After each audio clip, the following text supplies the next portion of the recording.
Hello everyone, स्व अध्ययन पर स्वागत है। आज हम जहाँ पहिया है पाठ के प्रश्नोत्तर अध्ययन करेंगे। प्रश्न 1, उन जंजीरों को तोड़ने का जिनमें वे जकड़े हुए हैं कोई न कोई तरीका लोग निकाल ही लेते हैं। आपके विचार से लेखक जंजीरों द्वारा किन समस्याओं की ओर इशारा कर रहे हैं?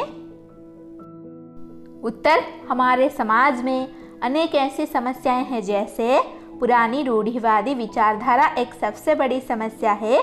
हमारा समाज पुरुष प्रधान है। निरक्षरता जो दूसरी सबसे बड़ी समस्या है, जिसके कारण वे कोई स्वतंत्र निर्णय नहीं ले सकती हैं। और महिलाओं के प्रति भेदभाव आदि समस्याएं हैं, जिनके प्रति लेखक जनता को जागरूक करना चाहते हैं। महिलाओं को कमजोर समझा जाता है। क्या आप लेखक की इस बात से सहमत है? अपने उत्तर का कारण भी बताइए। उत्तर, लेखक के इस कथन से हम सहमत हैं। समाज द्वारा बनाई गई रूढ़ियां अपनी सीमाओं को लांघने लगे तो समाज में उसके विरुद्ध एक क्रांति अवश्य जन्म लेती है, जो इन रूढ़ियों के बंधनों को तोड़ डालती है। समय के साथ साथ विचारधाराओं में भी परिवर्तन होता रहता है और ये परिवर्तन आवश्यक भी है, अन्यथा हम कभी प्रगति नहीं कर पाएंगे और हम और हमारा समाज दिशाहीन हो जाएगा। जब ये परिवर्तन होने प्रारंभ होते हैं तो समाज में एक ज़बरदस्त बदलाव आता है, जो उसकी सोचने समझने की धारा को ही बदल देता है और यही बदलाव एक नए समाज को जन्म देता है। जब भी पुरानी विचारधारा में बदलाव हुआ है, समाज के लिए यह असहनीय रहा है, परंतु धीरे धीरे नया बदलाव स्वीकार कर लिया जाता है और समाज पुरानी जंजीरों को तोड़कर एक नए रूप में विद्यमान हो जाता है। जैसे तमिलनाडु के पुडुक्कोट्टई ग्राम में हुआ। महिलाओं ने अपनी स्वाधीनता व आज़ादी के लिए साइकिल चलाना आरंभ किए और समाज में एक नई मिसाल रखी। इसके बाद हम अध्ययन करेंगे पहिया के अंतर्गत प्रश्न। प्रश्न 1, साइकिल आंदोलन से पुडुक्कोट्टई की महिलाओं के जीवन में कौन कौन से बदलाव आए हैं? उत्तर, साइकिल आंदोलन से महिलाएं अपनी स्वाधीनता व आज़ादी के प्रति जागरूक हुई है। साइकिल आंदोलन ने उन्हें नवसाक्षर किया है, आर्थिक स्थिति सुधरी है। साइकिल आंदोलन ने उन्हें अधिकारों के प्रति जागृत किया है। साइकिल आंदोलन ने उन्हें समाज में स्वयं के लिए बराबरी का दर्जा देने के लिए प्रेरित किया है। समय और श्रम की बचत हुई है। साइकिल आंदोलन ने उन्हें आत्मनिर्भर व स्वयं के लिए आत्मसम्मान की भावना पैदा की है। पुरुष वर्ग पर निर्भरता में कमी आई। प्रश्न 2, शुरुआत में पुरुषों ने इस आंदोलन का विरोध किया, परंतु आज साइकिल्स के मालिक ने इसका समर्थन किया, क्यों? उत्तर, इसका प्रमुख कारण था उनका स्वार्थ।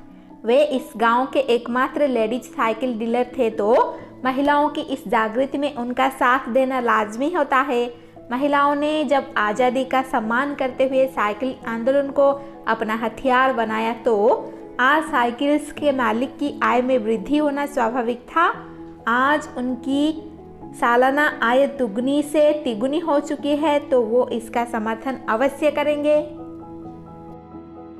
प्रश्न 3, प्रारंभ में इस आंदोलन को चलाने में कौन कौन सी बाधा आई? उत्तर, फातिमा ने जब इस आंदोलन की शुरुआत की तो उसको बड़ी कठिनाइयों का सामना करना पड़ा। वो इस प्रकार है। सर्वप्रथम फातिमा मुस्लिम परिवार से थी, जो बहुत ही रूढ़िवादी थे। उन्होंने उसको उत्साह को तोड़ने का प्रयास किया। फातिमा के साइकिल चलाने पर उसे फफ्तियाँ यानी गंदी टिप्पणियाँ सुननी पड़ी। उनके पास साइकिल शिक्षक का अभाव था, जिसके लिए उन्होंने स्वयं कमर कस ली और स्वयं साइकिल सिखाना आरंभ किया। शीर्षक की बात। प्रश्न 1, आपके विचार से लेखक ने इस पाठ का नाम जहाँ पहिया है क्यों रखा होगा? उत्तर, जहाँ पहिया है लेखक ने तमिलनाडु के पुडुक्कोट्टई गांव के साइकिल आंदोलन के कारण ही इसका नाम रखा है। यह नाम इस आंदोलन को अपना समर्थन देते हेतु रखा है। वहाँ की महिलाओं द्वारा अपने अधिकारों व स्वतंत्रता हेतु साइकिल आंदोलन का आरंभ पुडुक्कोट्टई जिले की औरतों को जागृत करने का प्रयास था, वह बहुत उत्तम था। बेशक साइकिल चलाना कोई बड़ी बात नहीं है, पर एक रूढ़िवादी पृष्ठभूमि वाले गांव के लिए तो यह एक बहुत बड़ा प्रश्न था। क्या महिलाओं को साइकिल चलाना चाहिए? उनके विरुद्ध खड़े होकर साइकिल को अपनी जागृति के लिए चुनना बहुत बड़ा कदम था। इसलिए यह नाम औरतों के इस साइकिल नवजागरण के प्रति रखा गया होगा। प्रश्न 2, अपने मन से इस पाठ का कोई दूसरा शीर्षक सुझाइए। अपने दिए हुए शीर्षक के पक्ष में तर्क दीजिए। उत्तर, औरतें विकास पथ की ओर। इसका नाम रखा जा सकता है क्योंकि यहाँ औरतों ने अपने अधिकारों के प्रति जागृत होकर साइकिल को अपना हथियार चुना था। इसका मुख्य केंद्र तो स्वयं औरतें ही हैं। यदि वह साइकिल को न चुनकर अन्य किसी और चीज को चुनती तो कहानी का शीर्षक बदल जाता, परंतु उस कारण को चुनने वाली औरतें हैं। अधिकारों को पाने के लिए, अपने अधिकारों को आज़ादी व गतिशीलता के लिए आवाज़ उठाने वाली औरतें हैं। उन्होंने स्वयं के विकास के लिए प्रयत्न किया, यानी वह जागरूक हो रही हैं, विकास पथ पर अग्रसर हो रही हैं। अगर आज वो साइकिल चलाना सीखकर अपने अधिकारों के लिए आवाज़ उठा रही हैं तो कुछ और करना उनके लिए असाध्य नहीं है। इसीलिए उसका शीर्षक औरतें विकास पथ की ओर होना ज़्यादा उपयुक्त है। साइकिल। प्रश्न 1, फातिमा ने कहा, मैं किराए पर साइकिल लेती हूँ ताकि मैं आज़ादी और खुशहाली का अनुभव कर सकूँ। साइकिल चलाने से फातिमा और पुडुक्कोट्टई की महिलाओं को आज़ादी का अनुभव क्यों होता होगा? उत्तर, इसका सबसे बड़ा कारण फातिमा के गांव की पुरानी रूढ़िवादी परंपराएं हैं, जहां औरतों का साइकिल चलाना उचित नहीं माना जाता था।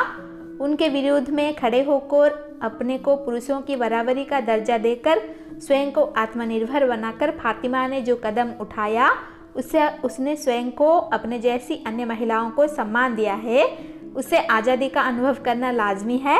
वे कहीं आने जाने के लिए किसी पर निर्भर नहीं रही। भाषा की बात। उपसर्ग और प्रत्ययों के बारे में आप जान चुके हैं। इस पाठ में आए उपसर्ग युक्त शब्दों को छांटिए, उनके मूल शब्द भी लिखिए।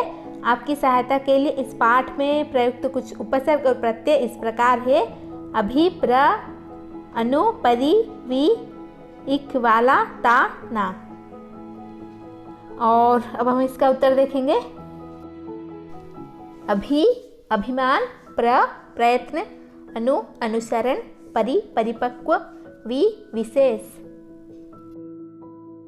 प्रत्यय इक धार्मिक, धर्मयुक्त इक, वाला किस्मत वाला, किस्मत युक्त वाला, ता सजीवता, सजीव युक्तता, ना चढ़ना, चढ़युक्त ना। धन्यवाद। ऐसे ही वीडियोस देखने के लिए चैनल को सब्सक्राइब कीजिए और नोटिफिकेशन पाने के लिए बेल आइकन को दबा दीजिए।